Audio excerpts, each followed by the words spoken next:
All right, guys. So I've been trying to film this this 30-second intro describing the podcast I did with Joe, but I'm running on 8 hours of sleep within the last 2 nights. I'm traveling abroad right now. I have a layover in OKC. So I just finished editing the podcast with Joe. I've been listening to a lot of more informational podcasts, whether it's more political things or economics or whatever. And I just wanted to do a historical one with Joe. He's like a really big World War II fan. So yeah, we talked about a lot of interesting things, and some things I really didn't know about the goings on of World War II. So there's so many different avenues that you can go with the topic like World War II. So we talked about the Axis and Allied powers. We talked about neutral countries in the war. We talked about what was our favorite accurate World War II film. So yeah, I think you guys will enjoy it. So this is me signing out. Thank God I got through this after my 11th or 12th take of doing the intro. So I hope to also do these more often and whatnot now that I've moved out of my place in Londonderry. So yeah, thanks for listening, guys. Hope you enjoy it. Peace.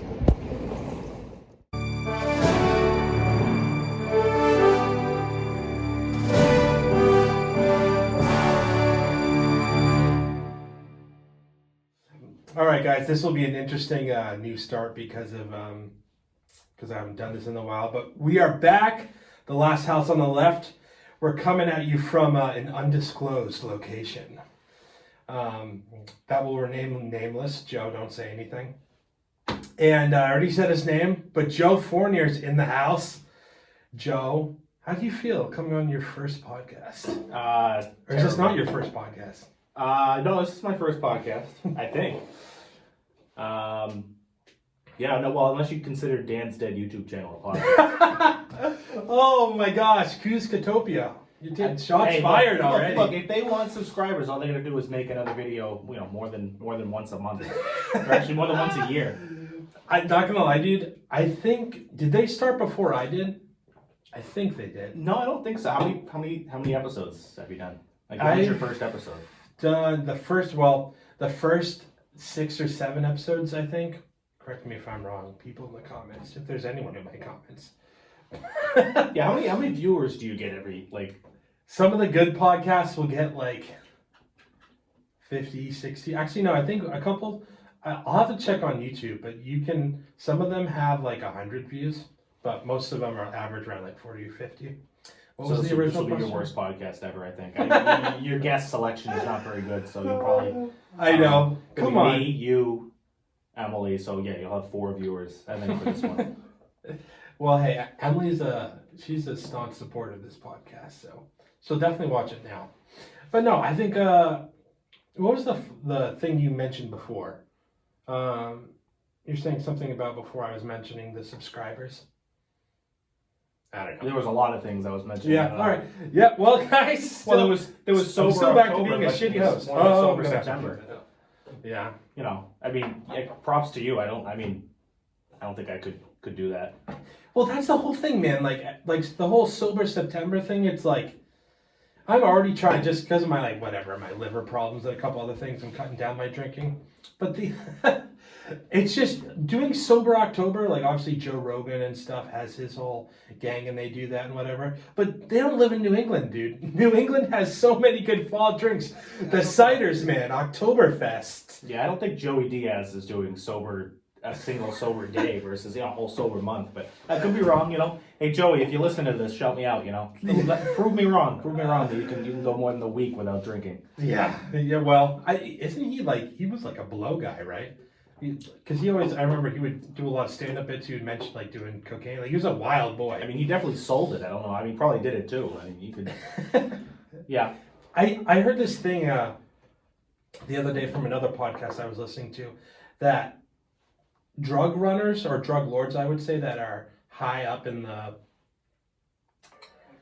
drug trade or drug rings or whatever, they actually don't they'll sell their product or whatever, but they won't consume it because it's so good or so potent or whatever that they'll just get addicted themselves and they'll just... Well, it's typical. You don't get high in your own supply, but I'm sure plenty do, Yeah. It just depends on how professional you are or something like that. I wouldn't know. I don't know. Yeah, I mean, hey, neither would I, man. I mean, I can tell you all the weed dealers around definitely get high on their own shit, but Yeah, well, it's a little bit different than, meth or cocaine or fentanyl. That's what's so interesting though, because I heard that Milford is known at least a couple of years ago, especially when I was going to Light of the World a lot. They would have a lot of they would always have like prayer meetings and this thing called SVOT. No, SVOT is that's another different prayer meeting, but they had this other um, abbreviated letter, 4 or 5 letter thing that had to do with like drug problems in Milford, and like even like apparently a lot of heroin gets trafficked through Milford. Not like it's Breaking Bad over here. Well, New Ozark, Hampshire which was is just pretty as good bad of a for show. that, for opiates and stuff like that. I think it was like second or third in the nation for overdoses for a while. Yeah, because that's the whole thing. It's like we have a small group of people, but the amount of people or the percentage, right, is pretty substantial. Yeah, and you have the Canadian border. I don't know if that had, excuse me, had anything to do with it, but Yeah. a lot of stuff from Mass, Lawrence, Lowell, stuff like that. Well, yeah, if you think about it too, like the Brookline Townsend border, Route 13 and whatnot. Yeah, I don't know. Anyways, that was a little drug tangent, but just my last final thoughts on Sober September. It's like it's just a better day. It's a better time, better month to do it, really, because they're just once again. Plus, you have stuff like Pumpkin Fest. Pumpkin Fest now has like the wine tasting tents and all this other stuff. So, Is that what you're gonna spend all next weekend? no, actually, so me and some of the other guys are seeing Terrifier 3. Oh yeah, well, because that's changed. Are they already on 3? I thought they were on 2. Yeah, so they filmed or 2 came out like a year ago. Yeah, the original Shane was in for Halloween. And, Yeah. yeah. It's great. It's actually a really quick thing on Terrifier. If you are one for the faint of heart, like I don't think Joe would be able to. I'm not a handle gore Terrifier. person. Yeah, but that's what the whole thing when it comes to gore. It's like you can't blame someone when they're like, yeah, Ben, I'm not really into that, and whenever it's like, I don't blame you at all. It's just it's a weird thing where I like to push myself, but there's also like some dark comedy to it. It's just like you just have to watch it. But also, if you don't want to watch it, it makes plenty of sense too. So Well, it was definitely funny, but then the comedy, it was. I've seen parts of it. It's just I can still picture some of those scenes. I'm like, I'd rather not have seen that. Like I don't mind horror, like The Shining or the original Halloween or like Friday the 13th movies are good, but like nice, I don't know. dude. No, that's totally. The first couple Saw movies were good too, but then they get a little bit ridiculous after a while. I think like Saw 13, they're in space or something like that. There's like 10 of them. I think Saw 10 just came out a little while ago. Yeah, Right. it was nuts. And that's the funny thing. Even with Terrifier, it's like it started out like the original Terrifier is like a short film, and then they got like a bigger budget, and that came out in like 2016, 2017. Really? Right when we came out of high school. Yeah, I rewatched it with Greg because Greg wants to watch the third one coming out, but he has stuff going on and whatever. So me, Shane, and Scott are probably gonna go. But then they gave him a big. It was it's really interesting because I actually want to look this up so I get this right. So the original Terrifier budget is like It was first released on YouTube. Right, here we go. Really? It was shot for. I know you haven't seen it, but it was shot for $35K, and then but it made. Sorry guys, I'm just starting to actually use my computer to look up stuff like my own Jamie. Yeah, we don't have Jamie. So Scott, wherever you are, Scott, if you want you're supposed to be here. Or For this, Hartling. I know Shane doesn't want to hear me. Well, Hartling has an excuse. He's a busy person. Scott, what's your excuse, Dan? Come on. Oh, What's your excuse, Dan? It's a Friday afternoon. You don't got work tomorrow. I'm finally here. Jeez, dude. So, anyways, the finishing that thought, the box office for like 35K Yeah, for the original nothing for a Terrifier, movie. it made like 10 million in the box office. But even Terrifier 2 was shot for like I think like 250K and it made 15. So on the opening weekend, so it's just that's nuts. But that's the whole thing of once again the regarding Terrifier. It's like it's interesting just seeing how, because the one really cool thing, just the last thing about horror, because I've talked about horror a couple times on this podcast, is that and you could ascribe to this too, because we were all just doing a Lord of the Rings extended edition, kind of not a marathon because we spliced it out between like a month and a half. Sorry, and I missed the last one. But yeah, was this that was your idea or was it John's? yeah, it was my idea, and then I understand like Shane and Dan had been waiting for a while, and it was kind of, they got bent out of shape. Well, not bent out of shape, but they're anxious because they just want to get it done. So, anyways, what I was just trying to say about bringing up Lord of the Rings to finish that thought is is why it looks still holds up like so good to this day, because they filmed everything in like 98, 99, and then they did like some post production like 2002 or 3. But the movies came out 2001, 2002, 2003. They shot everything at once. If anyone didn't know that, and you're a big Lord of the Rings fan. But all that to say is why it looks so good. And you've watched the Hobbit series, right? Is that they use practical effects. So just like Lord of the Rings, Terrifier, it's like, oh wow, this stuff looks like so cool. Like whether it's a goblin or someone getting murked or whatever on screen, it looks so much better than when you don't use like CGI. And I get it, it's easy, and there are some really cool things without CGI that you wouldn't have all the Marvel. There's freaking 1,000 Marvel movies now, but I just Even think like even the old Marvel movies though, like Iron Man, a lot of that was practical effects. Like Lord of the Rings has special effects, but it's just blended really well. Of course, yeah, but they don't rely too heavily on it. Like one really for people that have seen like the Hobbit trilogy, which even though 3 movies for a smaller book. That was smaller than like the Fellowship of the Ring. 2 movies. Yeah, I thought some of the background was cool. The third one was just like fighting and just the side story they did with what is that orc called? I'm picturing it. Oh, the big the guy that looks like the one from Prometheus. Yes. Yeah. He looks like an engineer. Yeah. Bald white guy. But it was just one of those things where it was very I don't know. I like. The famous scene that I remember is either the first or the second one, one of the Hobbits that is, where they have this huge chase like from it's the Fellowship before the Fellowship, the 14 Dwarves, Gandalf and Bilbo, and they're going through like the dwarf mine, and it's just crazy and it's just like so much CGI, like all the goblins, orcs and whatnot, like they look so fake and generated because they had to use it. On a last random note about The Hobbit too, is that like apparently the deadlines for The Hobbit were almost worse than like The Lord of the Rings. Really? Because Peter Jackson had so much pressure up his butt that like the studio was just breathing down his neck. I mean, it wasn't that much easier with water, but anyways, man, being all that aside, I wanted you to come on because you're kind of you're like a World War II enthusiast. I almost wanted to say expert or whatever. I'm sure there's a lot of people. Anything I wouldn't say, but yeah, well, it especially like not as much anymore because like there's only so much you could look at with a topic. But yeah, I think it's one of those things that like every guy in like middle school, high school at least takes a little bit of time. I probably spent too much time on it, but it's definitely interesting and there's a lot to learn.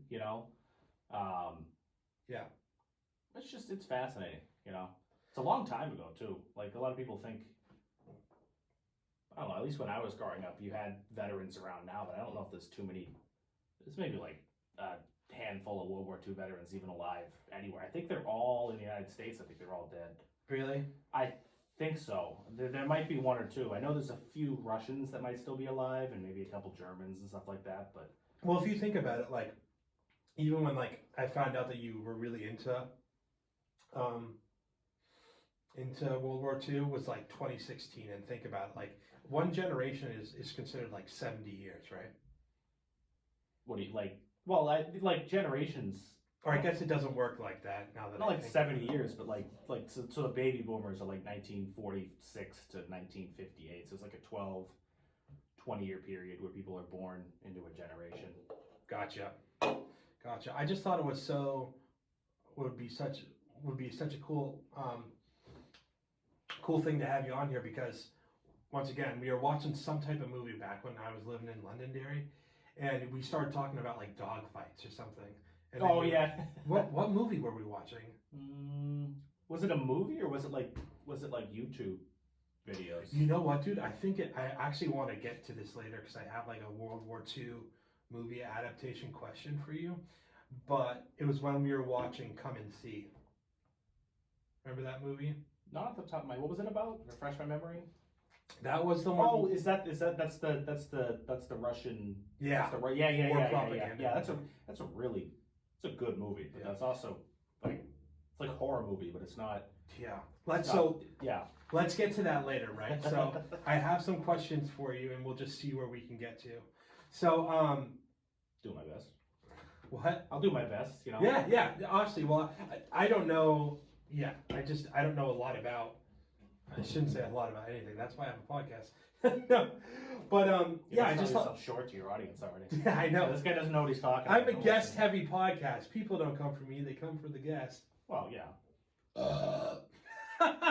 Dude, the level on the mic was like this. It was at like 2 or 3, and I burped, and it went up to like 8. No, I know, let's clip it. So, anyways, man. So what are some unrecognized or not like covered aspects of World War II that people might not realize? So I mean, so that's the thing with this. Is another part of why it's like easy to get into is that there's not many aspects that aren't covered by at least somebody, you know.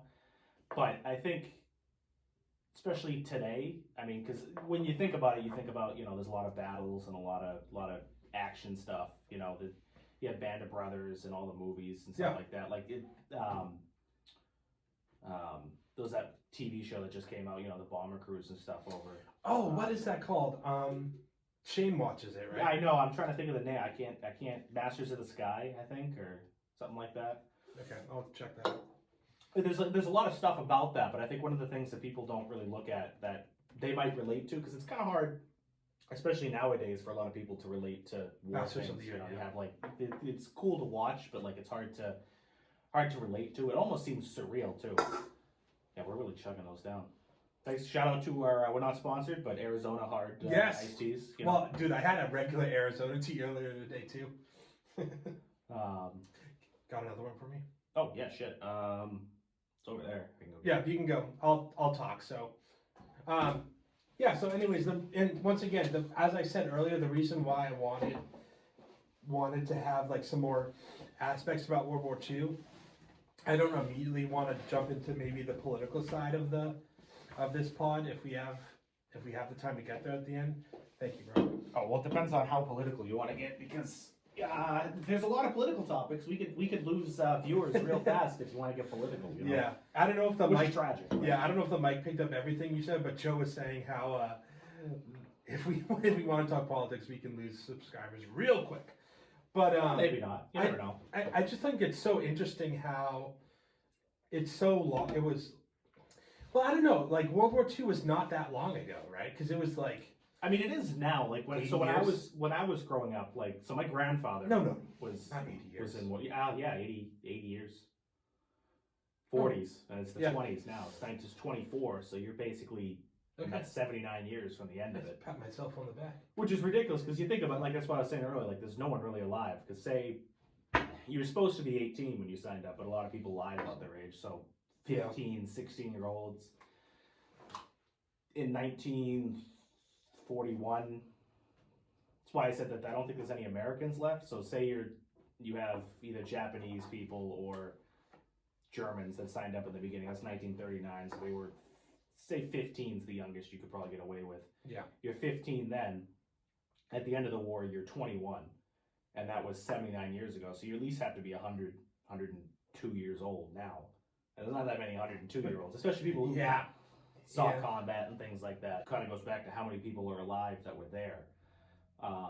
Like when I was campaigning a couple years ago, there was a lady I ran into that was a Holocaust survivor. She was like 98 years old, but she was just a kid. You could run into people more common than that because they were kids when that happened and stuff like that. And it's one thing to, like when I was in DC a couple months ago, it's one thing to go to a museum and see all the things and hear testimony on a video too, but it's another thing to hear someone talking about it that happened to them. And like what you said with like the first Gulf War and the second Gulf War.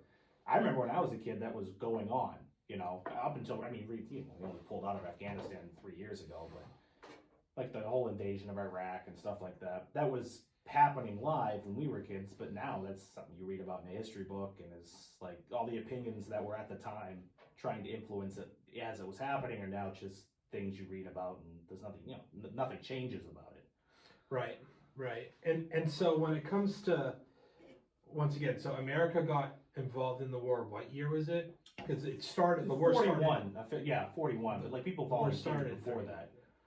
Well, so yeah, World War II, like it officially started when Germany invaded Poland, but there was a lot more stuff before that happened. Like, the Japanese invaded China in, I think, 35, 32, something like that. I find that so interesting. Maybe you could just really quickly, can you explain how, like, it can't be as simple as this, but like, once again, so I grabbed this world globe. This is perfect timing. So Japan's right here invading China. So like, how did Germany have the wherewithal to just go into like all these different countries? They were advanced in their technology and they had like a good economy, but like, how does one country take over like 10 countries or whatever? And obviously it wasn't just Germany. There was Mussolini and there was the Soviet Union at the time. I mean, see, that's the other thing about it too, is that like it depends on how many levels you want to get into it. Like I said, I'm no expert. So I guess start with like Germany. Well, with Germany, in I mean, Europe. there's a lot of interesting things that like a lot of the European countries that they occupied, they didn't necessarily invade. Like Austria, they took over basically peacefully. Like Austria was annexed through a vote because the pretext for it, because like a lot of people view Hitler as this like super villain kind of guy, and I mean he was the embodiment of evil in a lot of ways, but at the same time you got to think about it as he's still a human being, so he still has his own motivations and he still has to work. He's not like, he's not who's a good super villain. I don't know. He's not like Skeletor or some of these like comic book. He's not like all these villains in Marvel comics where they're superpowers. He has to work a certain way. So a lot of like the early parts in the 30s and stuff like that was taking over countries that, and that could go back to World War I and how they lost a lot of their empire, and stuff like that, and they were. Anyway, so Austria was mostly German speaking and mostly wanted to be part of Germany, especially, Is it still to this day? Oh, yeah. Well, Austria's, they all speak German. Okay, I didn't know that. That's interesting. Austria, Czechoslovakia, parts of Switzerland, parts of Poland. So, like, the pretext for taking over Austria, and then they invaded Czechoslovakia after. They took part of Czechoslovakia, and then they invaded the rest of it. All of that was under the idea that these people are German speaking and they're part of the German cultural sphere. So they took over a lot of that basically peacefully. I mean, you can't do anything without people disagreeing with you, but if a majority of the people in Austria and a majority of the people in Czechoslovakia don't necessarily mind being part of Germany, then that's what happens. And then they invaded Poland on the false pretext that like Poland was abusing German people in the west of the country, right? Because we're German, because Poland after the First World War, I honestly can't remember if Poland was a country during the Second. It had to be, right? War, or the First World War. Well, because when everyone thinks of Poland in World War II, they think of naturally Auschwitz. Well, yeah, that's part of the Holocaust. That's a whole nother.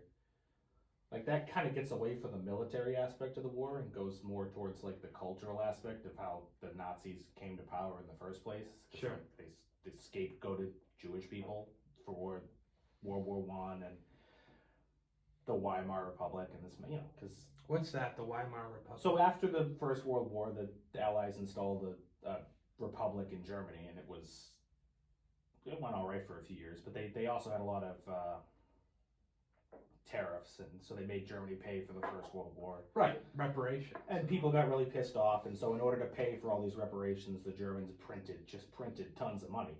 And so massive inflation along with cultural change. So like a big part of it was inflation. Like I can't remember the numbers, but it was massive. Like you get paid daily because So what would I look up for that? Inflation for... you can just look up like Weimar Republic and How do I spell that? WIEMAR. Excuse me. Okay. But basically, yeah. So like there was a lot of cultural aspects to it.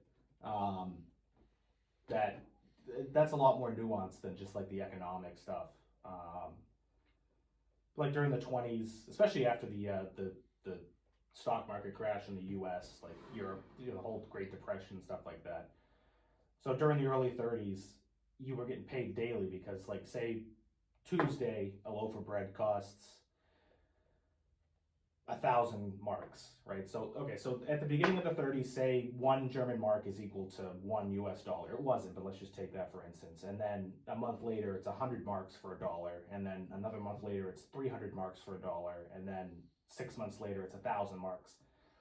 The money's becoming worthless because they're printing it to pay off Britain and France for the First World War, and that may work to pay back your debt, but you're also screwing your own people because, well, you can't, yesterday a loaf of bread cost 100 marks. Today it costs 300 marks. Yeah, it's saying right here too. This is off of the BBC's website that they had to pay 6.6 billion pounds, I think. Yeah, so they just printed all that money, which was the solution, but also you screwed over your own people. I wonder what 6.6 billion pounds is today, because that was in 22. It's a lot.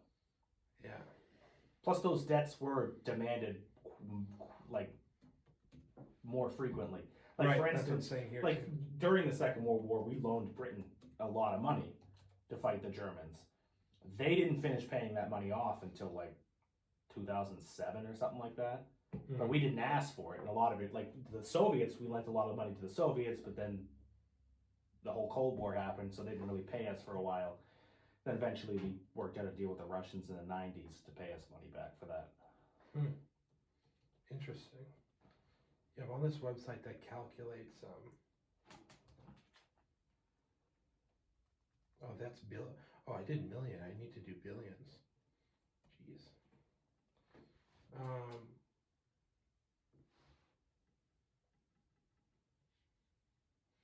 Wow, that's interesting, bro. Let's check this out.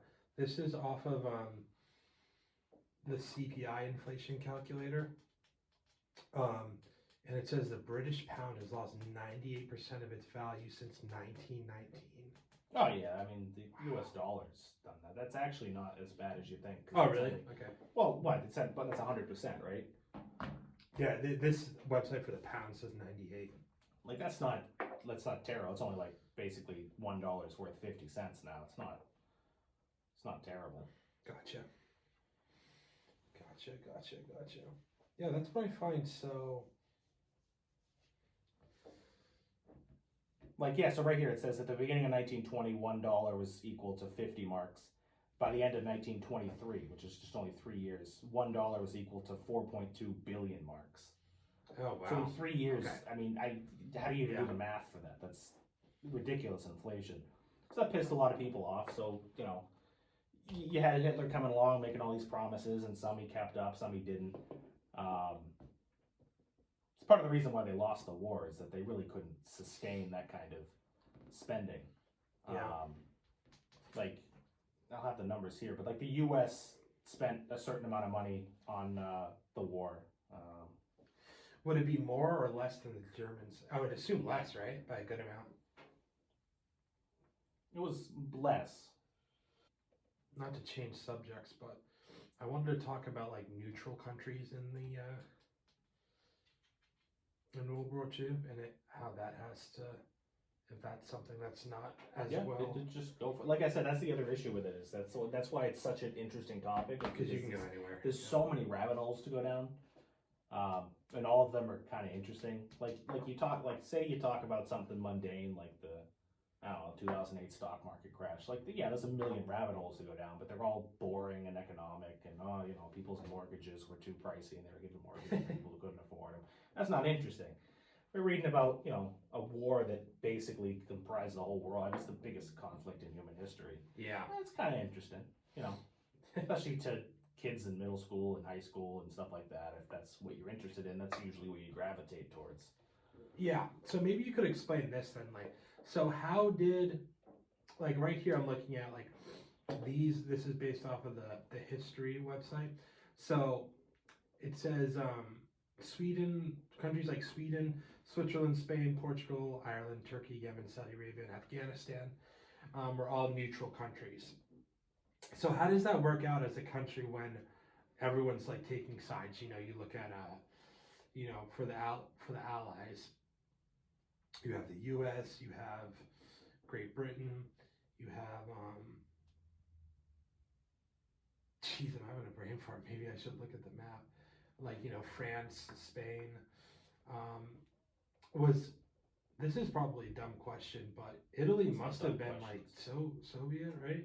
Because of Mussolini, or not Soviet. Well, they were fascists. It's actually kind of funny because Mussolini kind of invented fascism as we understand it. Like, Yeah. it was.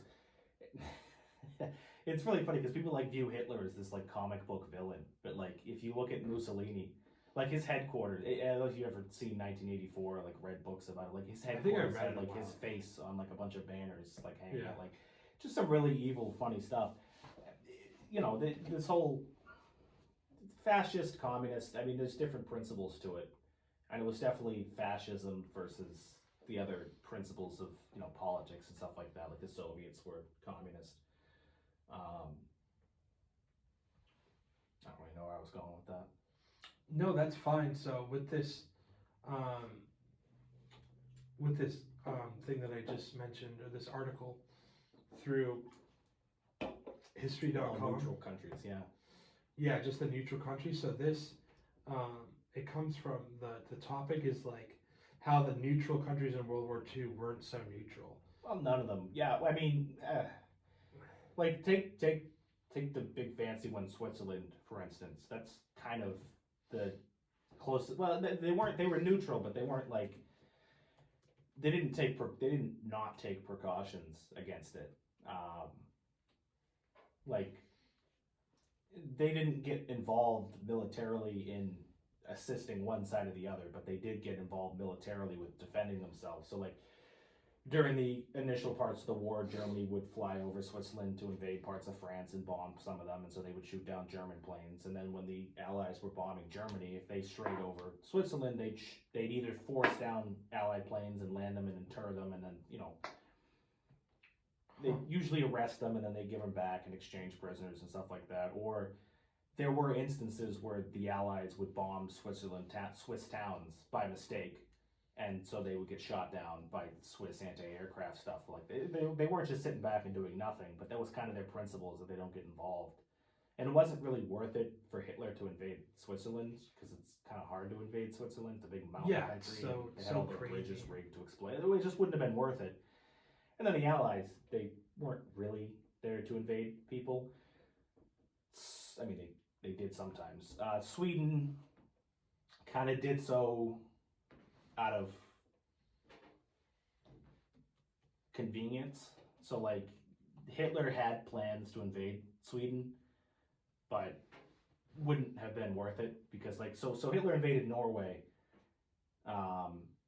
partially to control the North Sea and have like bases that they could more easily get their ships out of. So they invaded Norway, right? Because Sweden was neutral. What about Finland? Finland is an interesting story. I'll get to them in a second. Finland's kind of funny. Yeah. So like Germany didn't have a lot of natural resources. Their biggest two that they needed were oil. Closer to the mic, Joe. I don't think so. Oh. Their biggest things were like oil and steel. So this was who? The Germans. So Germany got most of their steel from Sweden, and so they could have invaded Sweden and gotten the steel from them, but then they would have risked having to fight Sweden. Sweden had a decent military, or they could just sit back and trade with Sweden, and Sweden was happy to trade with the Nazis for steel, and get stuff back that they wanted. Mm-hmm. And the Allies weren't going to try to force Sweden to not trade with the Nazis because then, well, maybe Sweden joins the Germans on their side of the war. So it's just, it was easy for them to stay neutral because they could play both sides without the risk of being occupied. Norway didn't have that option because like the British and the Germans both had plans to invade Norway, basically to keep the other from getting it, and the Germans just happened to do it first, mainly because they wanted naval bases in the North Sea. Because if you look at a map, it's kind of hard to see here, but like if Germany wanted to get their naval forces out, they kind of have to go. They'd have to go past a lot of areas where they're It's channels and small areas where it's hard to get. But if they could invade Norway, then you have all these bases where you can just go out into the North Sea and do a bunch of stuff without having to worry about getting caught before you get there. Yeah, but I'm just even looking at this too, man. Because like just for a refresher for someone that's listening that isn't fully aware of all the different sides of World War II. So once again, correcting myself because I did say America. I actually got a couple of these right. So America, the UK, the Soviet Union was actually, I forget, in World War II they were part of the Allies, right? Yeah, kind of by necessity. I mean, Germany invaded them, so what are they gonna do? And this says also China was part of it. Well, that's the thing. So that goes back to the beginning of the war. That it wasn't part of World War II at the time, but the Japanese invaded China in like I think it was 1934, 1935. Okay. As part of their territorial expanses, because I mean, you think about it, Japan's an island, so yeah, if they don't, but it's so small. Yeah, but they have a lot of people.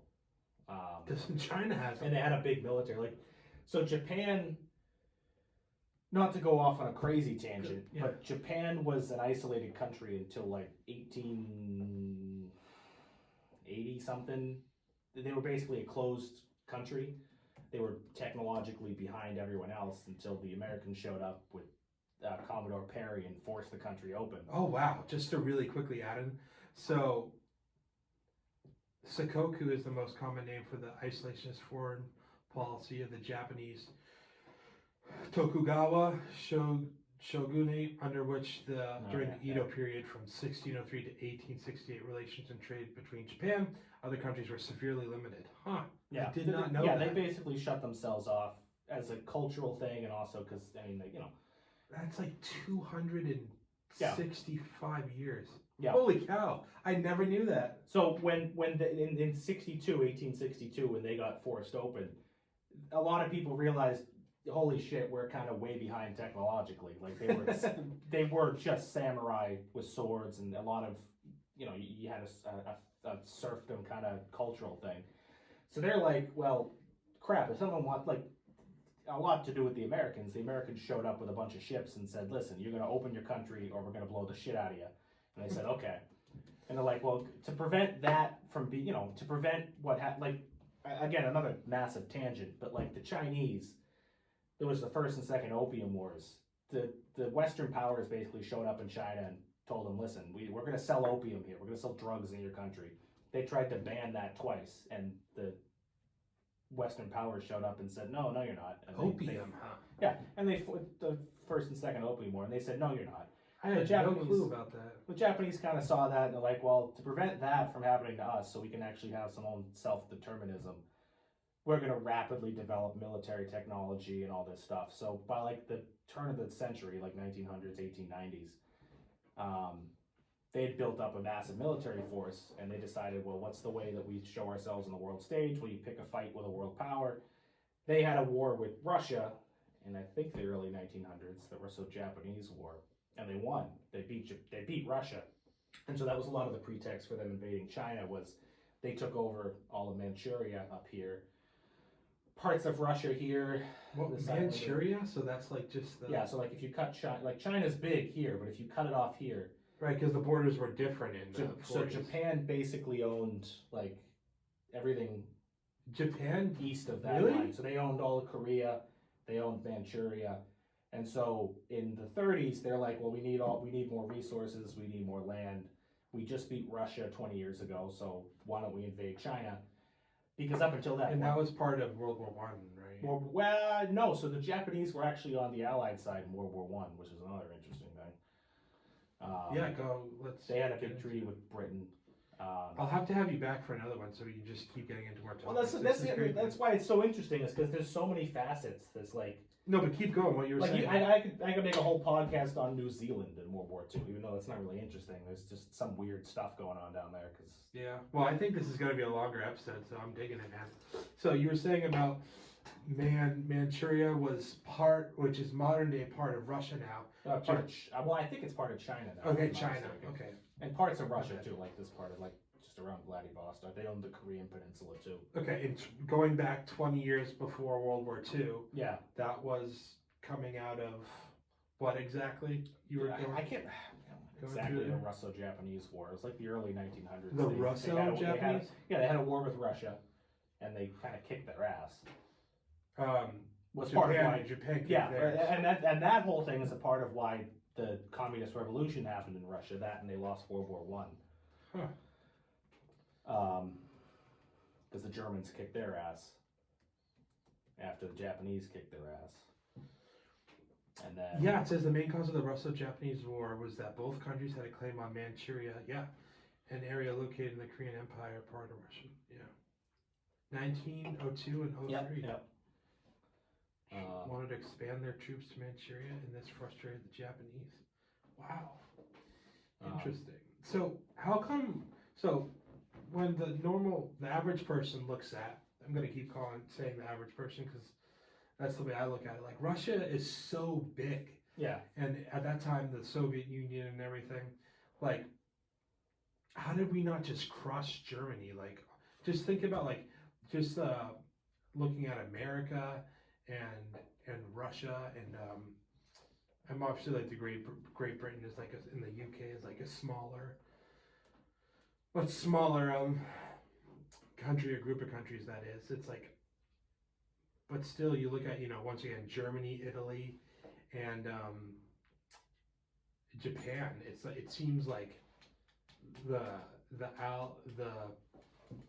place where the space of the countries of the Allies is so much more significant and greater than like Japan. I mean, Germany's not a small country, but it's not like big. But I don't know. I just think that's insane. Well, it's part of complacency too. Like a lot of people say, well, what if Germany did this, or if Germany did that, or blah blah blah blah blah. They could have won the war, and yeah, maybe, but they wouldn't. Well, can you go into some of those thoughts? Well, like I personally think that the number one reason they lost as quickly as they did is they invaded Russia. But then you get why would they do that though? Look at Germany and look at. Well, yeah, but that's. Like, is Germany this red one right here, or is it the yellow one? No, Germany is this orange one, right? Oh, this is funny. This globe is from. This globe is at least from the before '91 because there's East and West Germany here. Oh wow. That's East Germany and West Germany, so it's okay. kind of this yellow and orange thing here. Okay. And yeah, that's Poland to the right, correct? Yeah. Well, because. People say that what if Germany didn't invade Russia, and that probably would have went pretty well for him, but then we go back to that idea that Hitler's still a human being. He's not some supervillain. I haven't read the book, but I've read parts, like I've read synopsises of it. Like Hitler wrote a book while he was in prison. It's a whole other thing. That was in the 20s and 30s. Yeah, well, because they tried to stage a couple coups and they didn't go so well, so he got arrested, put in jail. He wrote a book. And that kind of gives an insight into what he was thinking. And the whole idea was, well, these Russian communists are less than human, kind of like what they thought about Jewish people, that they didn't view them as human So beings. anyone that just disagreed with them was less than they could have probably never invaded Russia, but then Russia might have invaded them, and it would have been taken longer, and he was kind of correct in thinking that it would have been quick, because like when they initially invaded Russia, they did really well because the Russians were not really prepared. They didn't have their shit together. That was all part of Stalin, because Stalin in the 30s had purged a bunch of people. They killed a lot of their own officers. What and things like that. What circumstance was that? Wasn't there like one specific? I thought there was one specific event where Stalin killed a ton of people. Well, it was the Great Purge, and it was in the 30s. I don't really know what led up to that. I could probably look into it, but like there was, it's what happens when you get a dictatorship. Is especially a dictatorship with one person in charge. Is that person decides everything, and so if that person's paranoid about something, well then he's going to take action on it. So he was paranoid that these officers or things like that were going to try to overthrow him, and so he killed a lot of his own officers. He purged a lot of politicians and just threw a lot of people in jail or gulags or just executed them. And so that left Russia in a state of not in unreadiness, and so when Germany invaded them, they threw them back basically to Moscow. Holy cow! I'm just looking at the death toll of the Great Purge. It says 700,000 to 1.2 million. Mm-hmm. In 38, Stalin reversed his stance on the purges, criticizing the NKVD for carrying out the mass executions, and oversaw the execution of Genrikh Yagoda and Nikolai Yezhov, who headed the NKVD during the purge years. Mm-hmm. Also, look up Russian death tolls just during the war. I think it's like 21 million or something like that. Holy cow! Oh yeah, like they lost a lot What? of people. Oh yeah, well you know. I know that they had. That is a well-known thing that they. Oh, they had they the most lost the casualties most out by of any anyone. country in the war. Yeah. Were they just dumb? Like, sorry to all the Russians out It's a there. mix. It's a mix of that. Were they not their, well like, trained? Their doctrine that like. A lot of people have the misconception that it was all just human wave, like they just threw people at them. They did and they didn't. Oh my gosh, man! 27 million people. Yeah, that's civilians and soldiers. Dude, yeah, it says 8.7 million 8.7, basically 9 million military deaths and 19 million civilian deaths. Oh yeah, because Holy that cow. like And that's at the Stalingrad, hands of for the- instance, was like this terrible thing. That was siege one of the was- bloodiest. I think it was probably skirmishes, the right? deadliest battle in human history, if I'm not mistaken. But then, just to make yourself crazy, go look over at the Chinese casualties in any war, particularly, but just in World War II, like how many Chinese people died. But this is all at the hands of Nazis, right? Well, yeah, not the Chinese though, but yeah, the Russians, yeah. Yeah, because China, well, this is World War II, so China would be fighting against the Russians, right? Yeah, not But really. you never hear about the No, Chinese they weren't. China wasn't fighting the Russians. Actually, because the Chinese were allied. But I never hear about China. I also wanted to get to Africa too. Yeah. At one point. well, And China that was its own like thing. Like part of the reason why Japan surrendered at the end was the nukes. And then it was also that the Soviet Union declared war on them and started invading Manchuria because the Soviets didn't actually fight the Japanese until like the last month of the war. Damn. So it was like people think that it was this big. Germany and Japan were allied, but they didn't really help each other. They were just mostly They had allies of common convenience. goals, Yeah. like ideologies. Well, yeah, and they were far enough away where they didn't interfere with each other, and so they Yeah, it's sent like, how some are you stuff going to back. help each other out when you have to fly over? Well, that's the thing. So they Russia. sent some materials back and forth, mostly in submarines. That's about it. This sounds so stupid. And they fought the same people. Like they fought the British, and the British fought the Japanese and the Germans, and the Americans fought the Japanese and the Germans. So did Yeah. India, and so did Australia, New Zealand, and stuff like that. Once again, I'm just having a really hard time, like Germany, like trying to do this world domination That thing wasn't. when they were so. Yeah. Well, I guess maybe not world domination, but they wanted all of Europe, Yeah. and And they pretty much got it. Like that's why people say, oh, if they didn't invade Russia, they probably would have got away with it. And it's probably true. were they just better strategists and soldiers overall? It had to be that. Yeah, right? but there was also like how they took over France in like a month, and that was a lot to do with How long did they have France for? Because they occupied France until from like Normandy, 1940 till 1944, 45 in parts of it.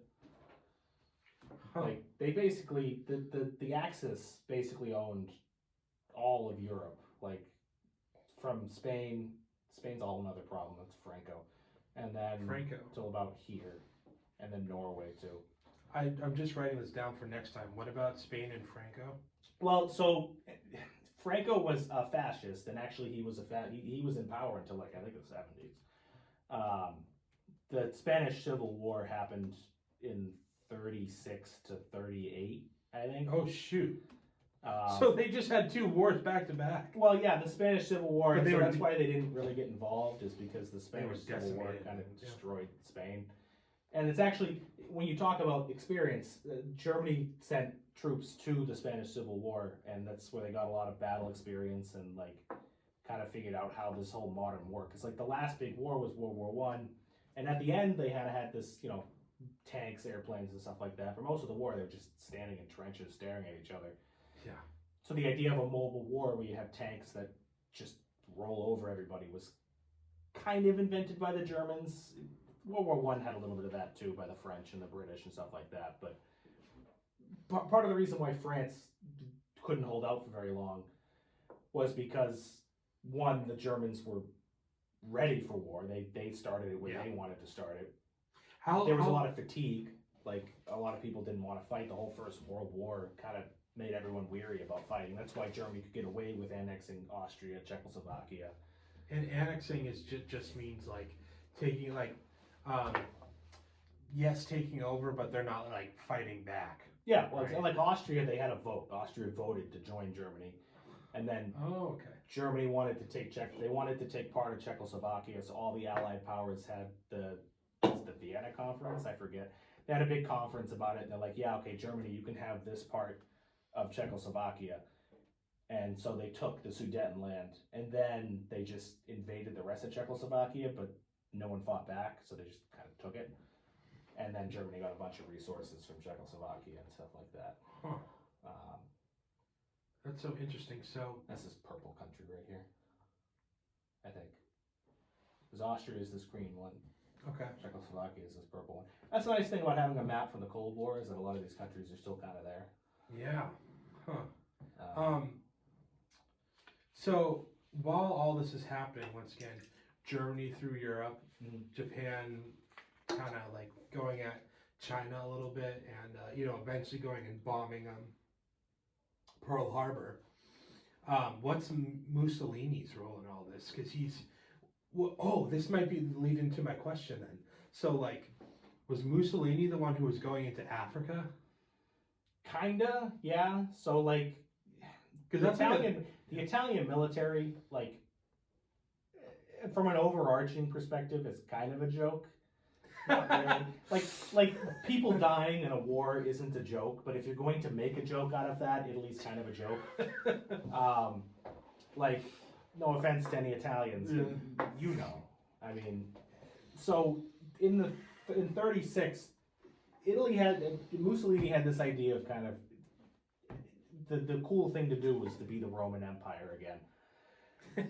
So and they were the ones who were going to do it. Yeah, well, yeah. So he invaded Ethiopia in 35, I believe, and actually that was kind of a terrible war. So another quick tangent.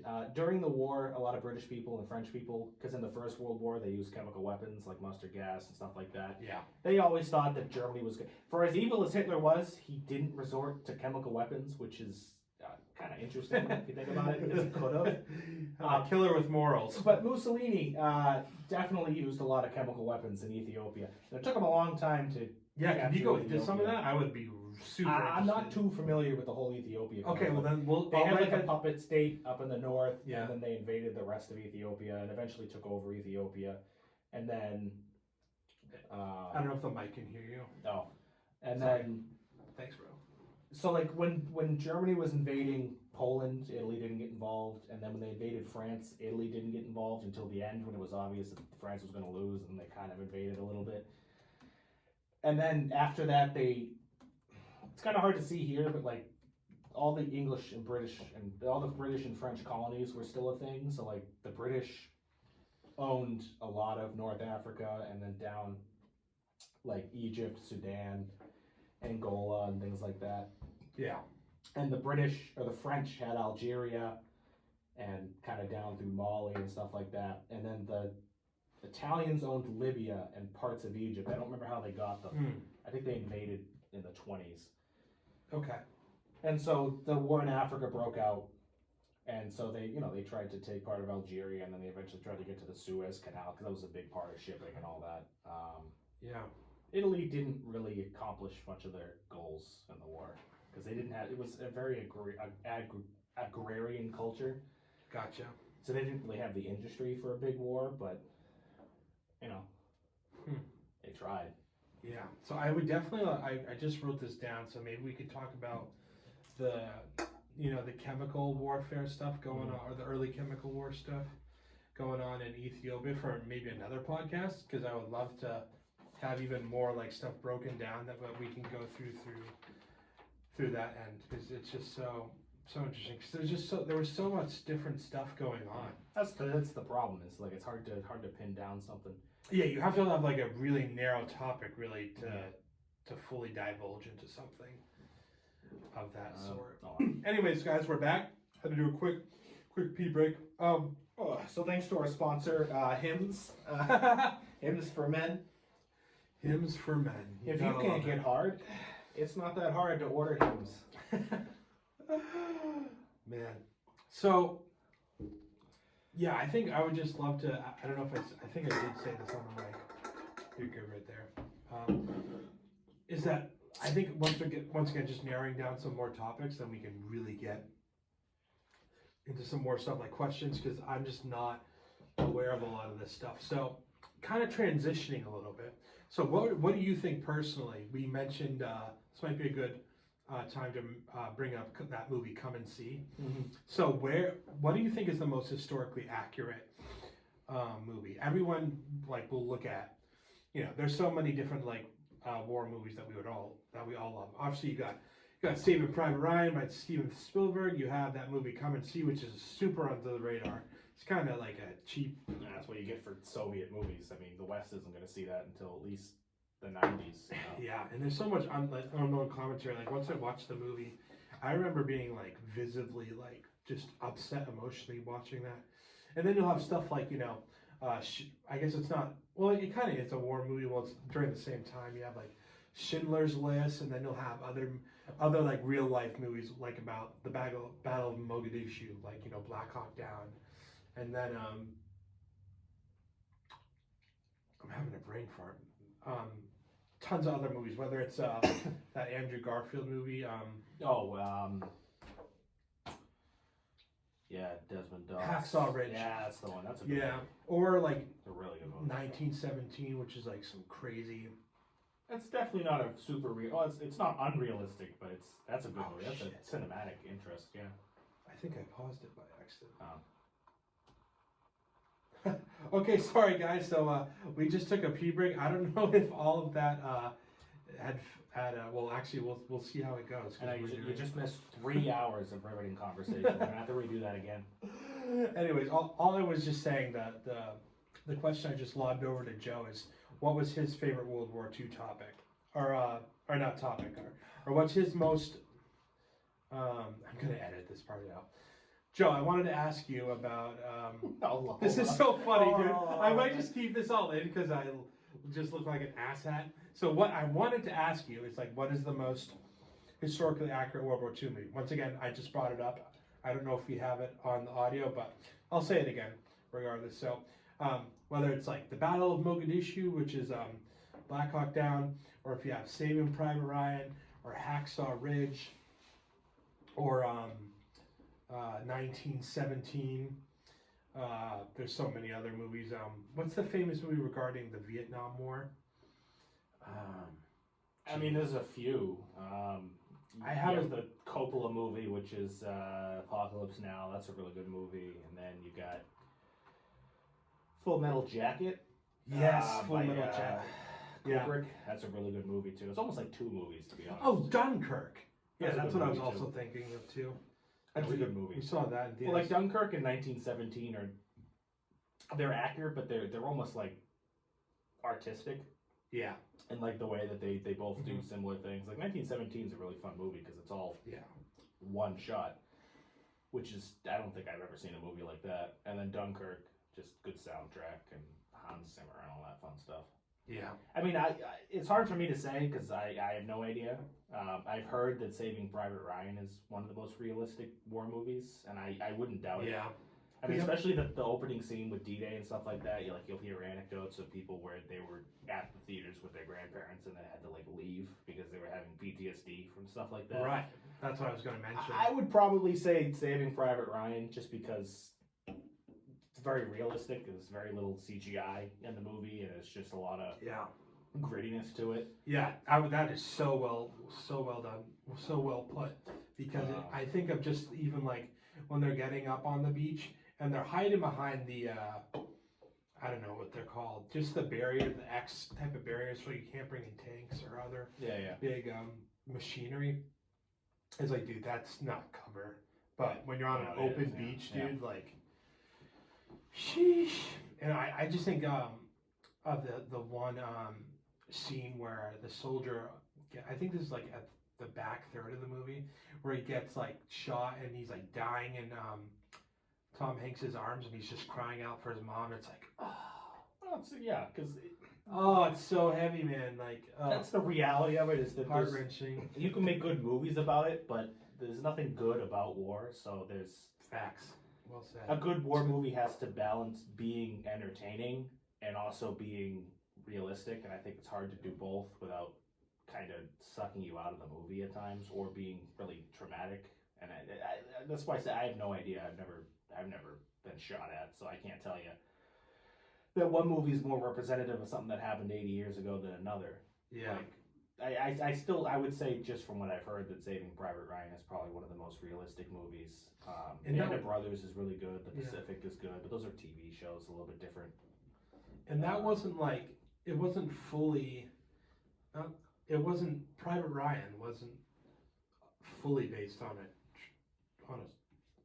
actual. Well, yeah, I don't know if it was. Story, I don't even right? know if it was. I don't even know if it was based on a true story or not. But like, I'm sure that happened though. You have 4 sons go out to war. yeah, Like, yeah, like if 3 of them are gone, like, get the last one and bring him back. But Yeah. whew. But it's almost easier to do that. Like with Hacksaw Ridge, like they had to. At least what I've heard, they've had to tone down how ridiculous it was because if they showed everything that supposedly happened, people wouldn't believe it. It's like, Oh. well, yeah. So like that whole thing where he saved like 20 or something people in the movie. He saved like double that in real life, but people wouldn't believe that if they showed it on the movie. So like, all the stuff he did wouldn't be as believable as the movie because what he did was ridiculous. Yeah. And you got movies like there's a movie that Lucasfilms put out about dogfighting. It was Red Tails, I think it was called. Yeah. Not a very realistic movie, but it's entertaining and it has interesting parts. But that's an unrealistic movie that's still entertaining. Yeah. Patton is a good movie, but that's unrealistic too. But it's also a good depiction of how people saw him and stuff like that. And I remember, dude, I still have my yearbook, and you know how everyone at the end of the year at school, like, can you sign my yearbook? And I remember you put down a George S. Patton quote on yeah, very cringy. Yeah, very 8th grade. In your wonky handwriting. Well, speaking of wonky handwriting, Mr. Shadows is red over here. Yes, shadows are red, dude. Yeah. Yeah, you still know that's, I named my email after this band and this song I love by them. This band Red, their song Shadows, and then Joe, freaking in 8th grade, spammed my email with Oric vacuum cleaners so much. Well, yeah. What else are we gonna do in computer class besides Yeah. play Oregon Trail and sign Ben up for Oric vacuum cleaner newsletters? Oh, Countries of the World quiz. That was the only other thing. yeah. Well, that and we were going over Celtics draft picks, and then in fact that finally paid off. Oh, finally, man. It took a long. Well, yeah, but I mean, Tatum's Weiss. Is he one of the youngest people to ever be a lead on a championship team? Yeah. Like, how old was Jordan when he won, and how old was Kobe when he won, and all that?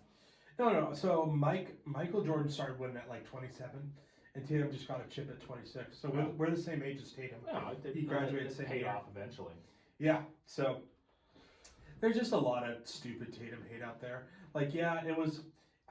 You just can't have it both ways. It's just like Dallas is gonna wipe the floor with the Boston Celtics, and then we finish, and their players don't play well, and then it's just like, oh, the narrative now is the Celtics had an easy chip. It's like, which one is it, dude? Well, like, I mean, they had an easier path than some people, but the Bulls in the 90s had some pretty easy paths. Also, look at Golden State's one. Oh, well, yeah.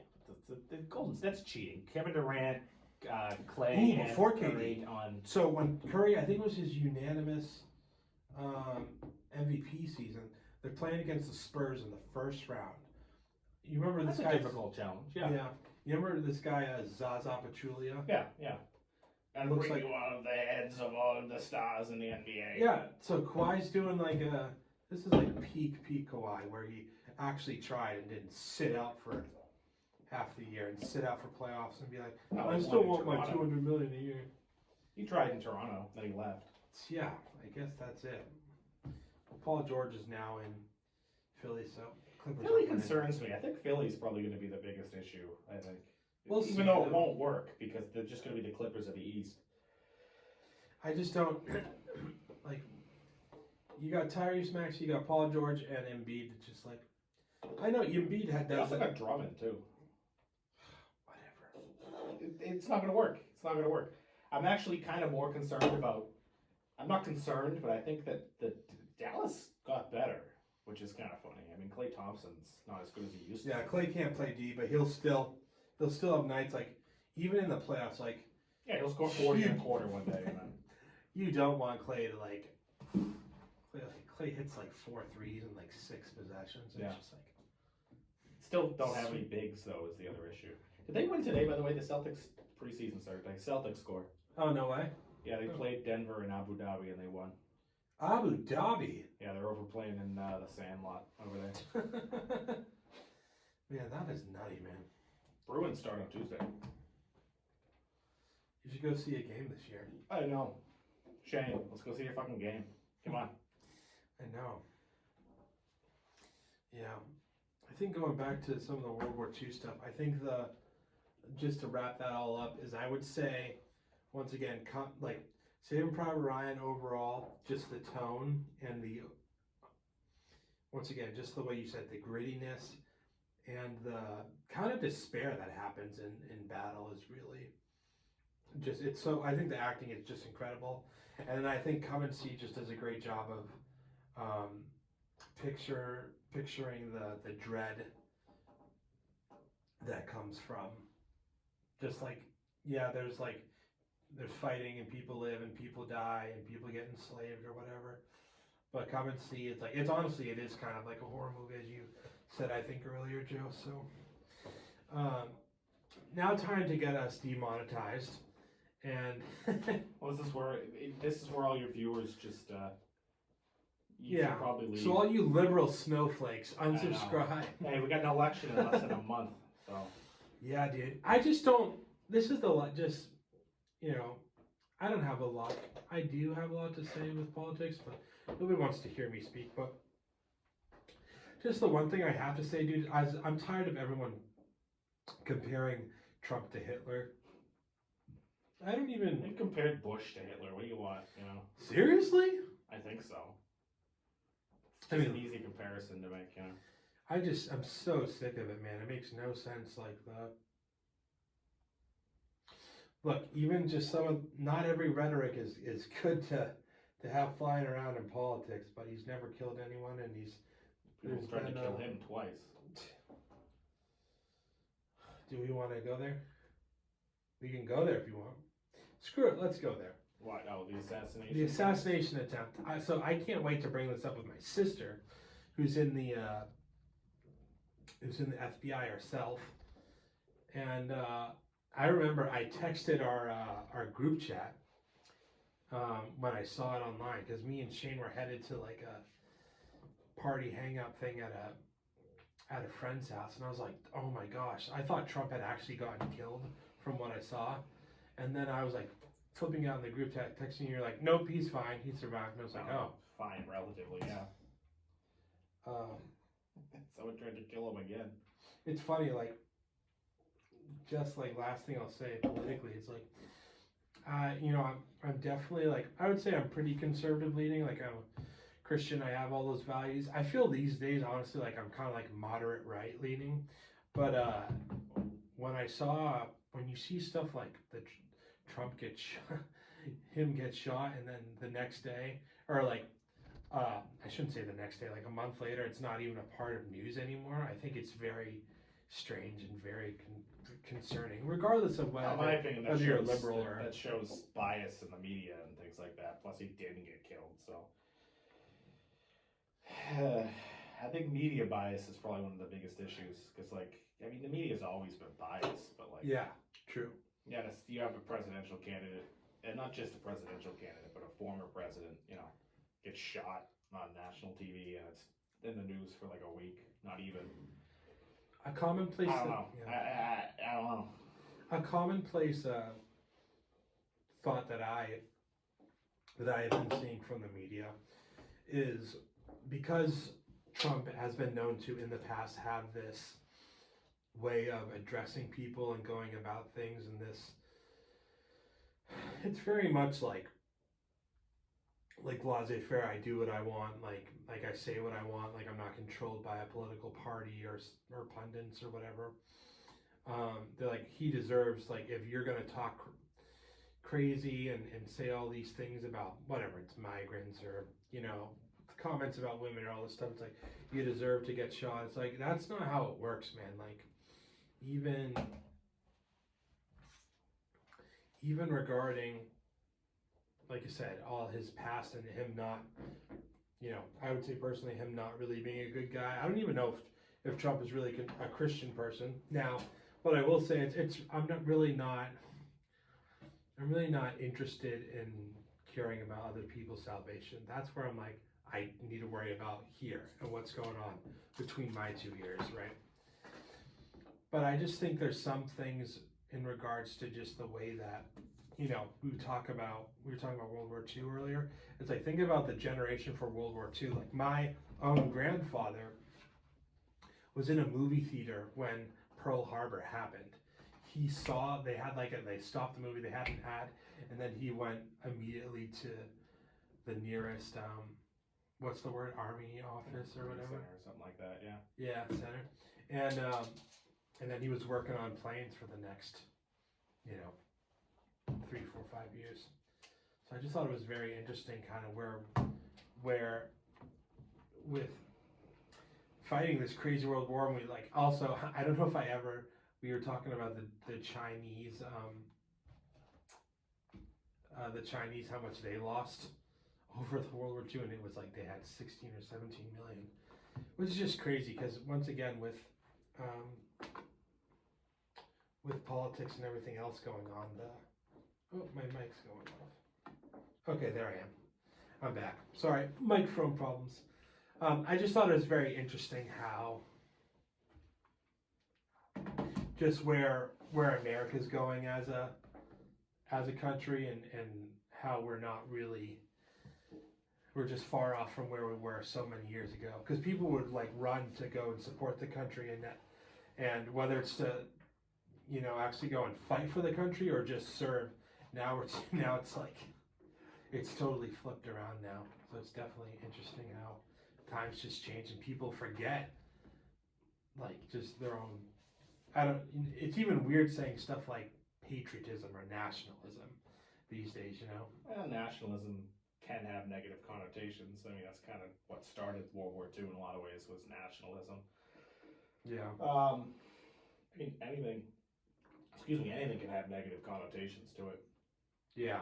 I think one of the biggest things people, especially nowadays, there's not a lot of. I mean, as of recently, there's a lot of weird stuff not weird stuff, but like horrific stuff that goes on. Like, you can kind of watch this war in Ukraine live, and you can watch all this stuff in the Middle East live. But, like, things can get a lot worse than they are right now, and I think people don't really understand how quickly that could happen. Sure. I mean, people do to an extent. That's why politics is so polarized, because everyone thinks the other side's going to immediately try to, rule the world, basically. But, like, going back to Japan and China, like, the rape of Nanking is some of the most horrific Oh stuff my gosh, yeah. talk about, And then you had the Germans with the Holocaust and experimenting on people and stuff like that. That's like what happened in Gaza times 10. Yeah, that's stuff that happened, and that's stuff that could happen again, and I think people are just too complacent. And I'm not saying that it's going to happen. I'm not saying that there's one person that's trying to make that happen, or one person who isn't trying to make that happen. But, like, humans can be really evil, and I think that people get kind of caught up in all this unimportant stuff. I don't know. Yeah, and once again, sort of the two-party system too, that it's easy to vilify another side. Yeah, I wanted to ask you about that. So, do you feel like the two-party system is something we should, as Americans, continue to promote and authorize? I don't think Americans particularly want the two-party system. I think it's just the two-party system is what we have. Like, we've always really pretty much had a two-party system since the beginning. I mean, the only presidential election that wasn't a two-party system was the first one. with George Washington. Other than that, like, Yeah. and he even said a two-party system is going to destroy this country, and it's been two-party for basically every. George Washington said that? Yeah, I'll find the, Really? I'll find the quote about it. Yeah, if you could find that quote, that would be so interesting. Because it's so easy to, the whataboutisms come up, like, you know. Right. You try to point out that, okay, let's say that, I don't know, say you want to talk about Hunter Biden and things that he's done. Yeah. And instead of actually talking about those things, people go, well, what about the things that Trump has done? Or you want to talk about, God, talk about getting canceled.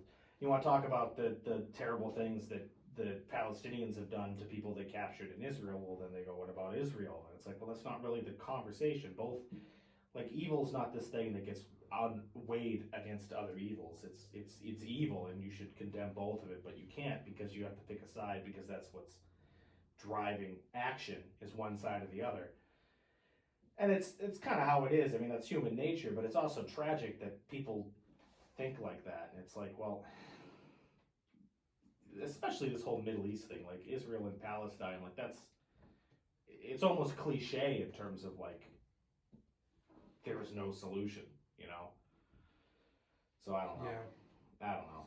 So while you were talking, here's the George Washington's it's from his farewell address. So this was on September 17th, 1796. And so he goes, however, political parties may now and then answer popular ends, they are likely in the course of time and things to become potent engines by which cunning, ambitious, and unprincipled men will be enabled to subvert the power of the people and to usurp for themselves the reins of government, destroying afterwards the very engines which have lifted them to unjust dominion. Yeah. Well, that really goes on to, because he wasn't saying that one political party or the other, but if you have two political parties, then all you have to do to be corrupt is convince people that either you're less corrupt or that your corruption is what people want, you know. Yeah. And it's always been two-party. Like, people think that's something new, and it's like, no, not really, you know. The parties may have changed, but you've always had a two-party system where it's one side or the other. Sure. It's pretty human nature too. Like in the Roman Republic and in the Empire, you had basically two or maybe three groups that would just vie for power over the Senate and things like that. And you use a popular front. I don't know what the fuck I'm saying. No, I'm tracking with you. Well, like today, you know, you're either Republican or you're Democrat. Maybe you're independent, but then, you know, if you're independent, you vote for a third party, you're just wasting your vote. It's like, well, the cliche of that is, well, everyone thinks that way, but if everyone who thought that way voted for a third party, you may have change. But even then, it's just a third party. And I don't know if that's a solution, too, because you look at Europe and these parliamentary systems where you have to form coalition governments and there's like 5 or 6 parties. You still really only have 2 ideological groups that battle against each other. And I don't know. I don't know if there is a solution. I just know that causes problems where one party can appear better than the other, or one party is more appealing to one person's political views, and so even if you disagree with half the things that your party espouses, well, you agree with 80% of the things that the other party espouses. So yeah, it's the lesser of 2 evils. It's like, well, it shouldn't be that way, but it is, and what are you going to do about it? Because, well, in your mind, it's better to have 50% bad things and 50% good things than 80% bad things and 20% good things. So right. I don't know. I honestly don't know what the solution is. I don't know if there is a solution, but It's like, it's kind of like, how do you be a politician these days? well, you sell your soul. That's the first thing you got to do. I don't even think it's like one side either. Obviously, that, like, you know, morally, you can look at one side or the other and be like, oh, I identify more with this or that, or I think it's just something that's so interesting because, well, you know, not to go down the whole social media route, but that is kind of why we're all at each other's throats these days, you know. And maybe I would love to throw. We can wrap up in a couple minutes, but I would love to throw you this question, man. Like, what do you think would happen if Trump does not survive the attempt in Oh, Pennsylvania? I have no idea. I mean, the easy answer is to say there'd be some sort of civil war, but would there really? You know, people would be I think upset. there would. And I mean, against who? Like, how do you prove? Like, that's the whole thing with the Kennedy assassination. People are still arguing about what actually happened. And it's like, well, how would you be able to prove that this guy wasn't just a crazy guy on his own that wanted to kill Trump? Like, any one person could do that if they really wanted to. So it's not crazy to think that he was acting alone, but it's also not crazy to think that he was influenced by people who wanted Trump dead. They weren't just him. And it's like, well, so what do you do? Like, people point at January 6th and say it was an insurrection. I'm like, well, say it was an insurrection. Say their goal was, which it wasn't, to overthrow the election and take over the government. What was their plan? What were they going to do? How do you do that? You know, there's so much. There's so many logistics, and there's so many. Because of the media, it looks so bad. Well, yeah, but the media's half saying what people pay them to say, and half it's getting views. So you just say the craziest thing, and if people want to believe what they want to believe, so you just feed them what they want to believe. You know. Like, if people want to believe that the world's run by lizard people, then you just make stories about how lizard people are running the world. And if you want to believe that Trump's Hitler, then you make stories about how Trump's Hitler, and people will listen to you. You know, it's not necessarily their fault. They perpetuate these things, and it's like, well, yeah, Trump's this evil guy, and he's going to overthrow the government, and he's going to be president for life, and things like that. And then, oh, well, Joe Biden's a crook, or Kamala Harris is a crook, and then you just feed people what they want to hear. And regardless of what the truth is, people believe what they want to believe, and so it's, I don't know. I would, if I could like get out of my own political bias, I feel like that would be helpful to, if a lot of us could see past our own political bias. I feel like we could really get somewhere as a country, but right now everyone's just kind of spinning their wheels. Like, yes, I do think Kamala Harris doesn't have her own opinions. I think she's just part of the Democratic state. And yes, I think Joe Biden's son was doing some shady stuff. And I also don't agree with how the Democrats kicked him out of the party. I don't think that's a great look, to be honest. But then I also don't think, once again, the January 6th stuff with Trump, it's like, I personally don't think, because of my political bias, I'm like, I don't think he was trying to incite anything. But also, it just doesn't look good either. But also, then I would take it from this side too. It's like, we need a strong leader who can call out BS. And it's like, we don't know what truth is anymore, right? No, because what's true, even what's actual not. truth is subjective. You know, like that goes back to even with World War II, right? Like, it's hard to know without first-hand accounts what's actually true. You just have to believe what you're told and what you read and all that, and you can do a lot of research. And there are ways to be able to say, well, you know, Occam's razor says that this is the most likely thing that happens, but that isn't always the case. And you know, it's so hard to pinpoint exactly what the truth is, especially after the fact. And so, like with Joe Biden, for instance, right? Like, yeah, it's a bad look that they removed him from the ballot, and he resigned and all that, and he was probably forced out. But at the same time, the people who were for Joe Biden see that as a positive because they see him as not appealing to people in the middle. So they're like, well, this is a good thing because Kamala Harris is a more refreshing candidate to people who are on the fence about Joe Biden. So this is an ultimate good thing. So no matter how bad it looks, it's still good for our cause that we got rid of Joe Biden. And it's the same thing with like the whole January 6th thing. Well, Donald Trump didn't necessarily command them to do that, but it's also, well, this happened, and it's a protest that is trying to espouse what Donald Trump was saying, so he's not necessarily going to flat out try to stop it, even though, you know, I don't think he wanted it to happen. At the same time, you have all these people with their own free will doing this, and then there's the question of, you know, well, who incited it and all that stuff. Like, it's not, you shouldn't do that, but it's so complicated to try to find absolutely the truth of things. Like, on one side you say, well, January 6th was a bunch of these people trying to overthrow the government, and they were there to kill people and kill senators and take over the government, and Well, that doesn't make any sense because they probably would have done that, and no one really stopped them. They just kind of stopped themselves.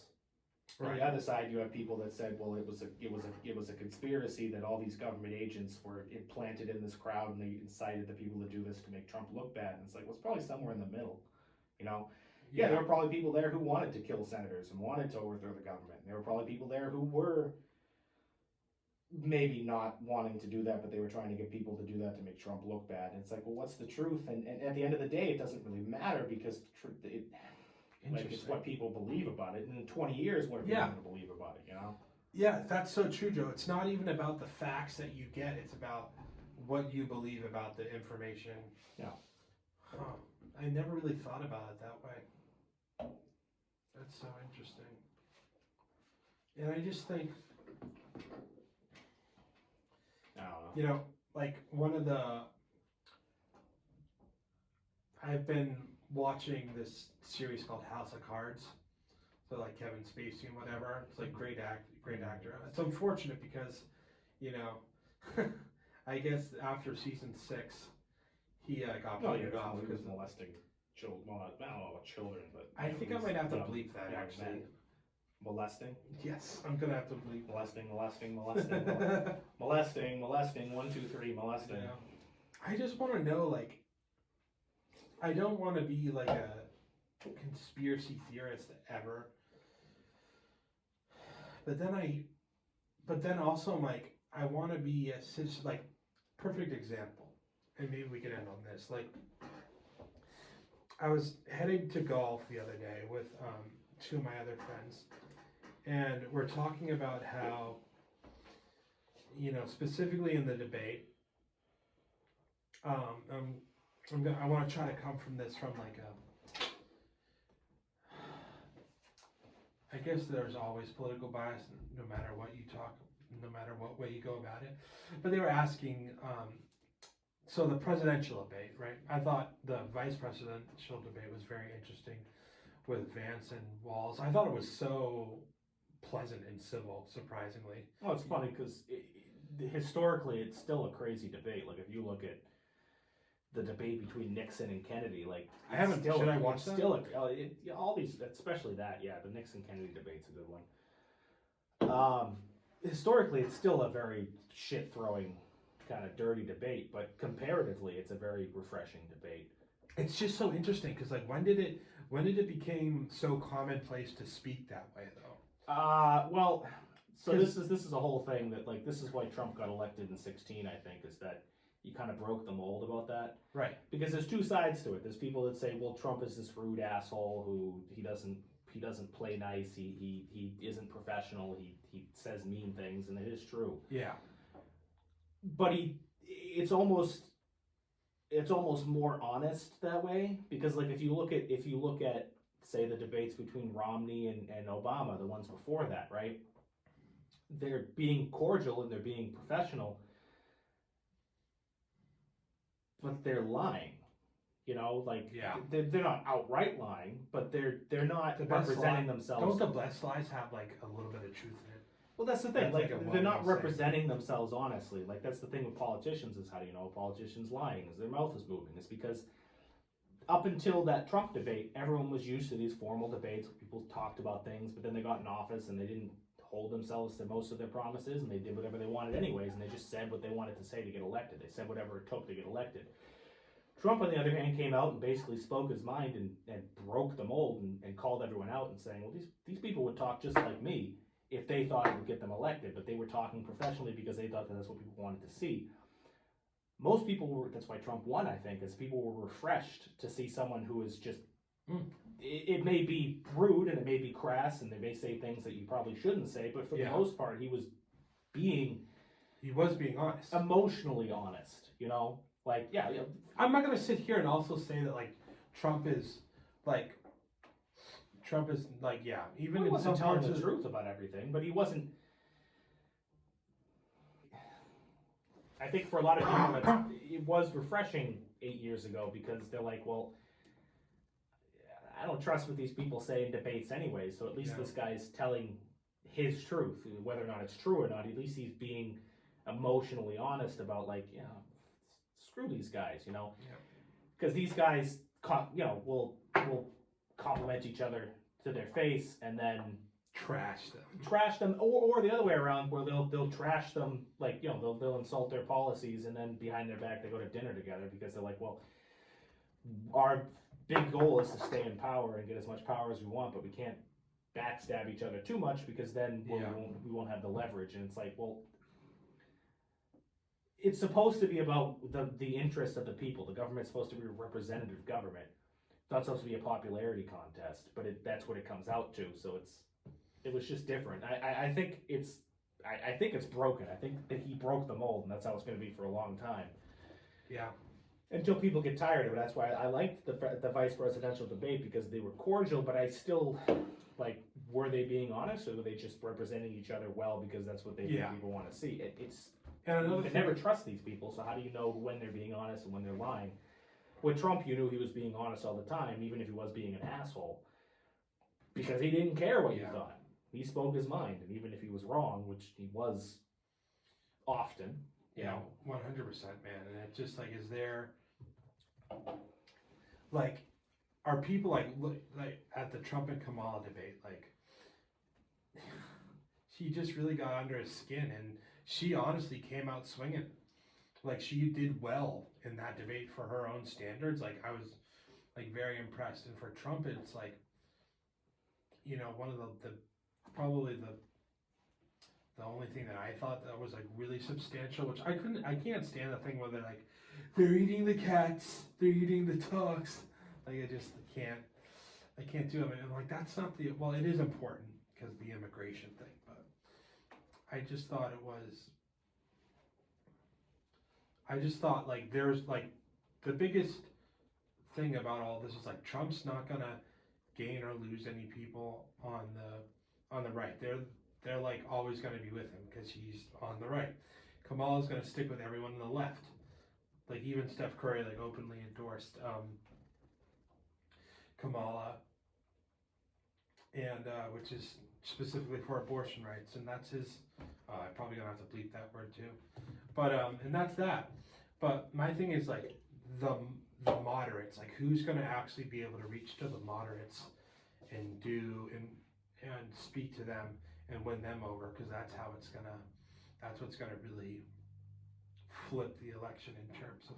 But once again, we don't have much time left, as you said. We got, like, today's October 3rd, 4 days, yeah. 4th.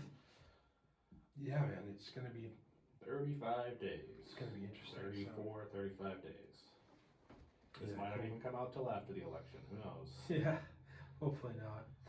So cool, man. Anything else to add? This has been great. I appreciate you having it on here.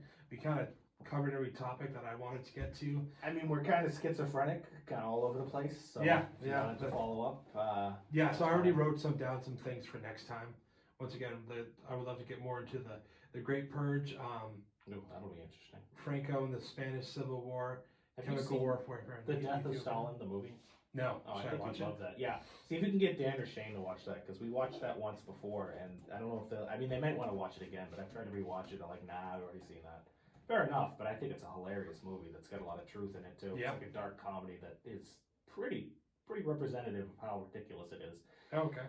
Because, like, there's nothing funnier than the absurdity of reality sometimes. Yeah. Like, yeah, you know. All right, guys. We'll see you next time. Did I mistake you for a